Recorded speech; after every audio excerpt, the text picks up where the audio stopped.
মিতুল মার্মা। তিনি আজকে খুব চেষ্টা করেছেন ভারতকে একটি গোল কোনো মতে দেওয়া যায় কিনা, কিন্তু আমাদের ডিফেন্ডারদের কাছ থেকে আজকে কিছুটা ভালো পারফরমেন্স পাওয়ার কারণে তিনি সেই সুযোগটা আর পান নাই।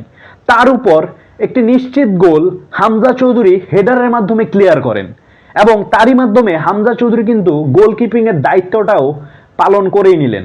তো এতদিন পর্যন্ত তিনি মাঠে স্ট্রাইকার, ডিফেন্স এবং মিডফিল্ড সব জায়গায় খেলতেন, আজকে গোলকিপারের দায়িত্বটাও তিনি পালন করে নিলেন। গত ভিডিওতে আমি যেটি বলছিলাম, এখন শুধু হামজা চৌধুরীর গোলকিপিং করাটাই বাকি এবং সেটিও করিয়ে নিলেন মিতুল মার্মা। উনি সর্বোচ্চ চেষ্টা করেছেন কোনোভাবে ইন্ডিয়াকে একটা গোল দেওয়া যায় কিনা। মিতুল মার্মার যেহেতু অফ ফর্ম যাচ্ছে, নিশ্চয়ই অন্য কাউকে এখানে ট্রাই করানো উচিত এবং তিনি কিন্তু ধারাবাহিক ব্যর্থ একজন গোলকিপার। এর মানে এই না যে তাকে একদম ছুঁড়ে ফেলে দিবেন, কিন্তু বাকিদেরকে ট্রাই করেন এই জায়গাটায়। আজকেও কিন্তু খুব আহামরি কি পারফরমেন্স দেখিনি বললেই চলে।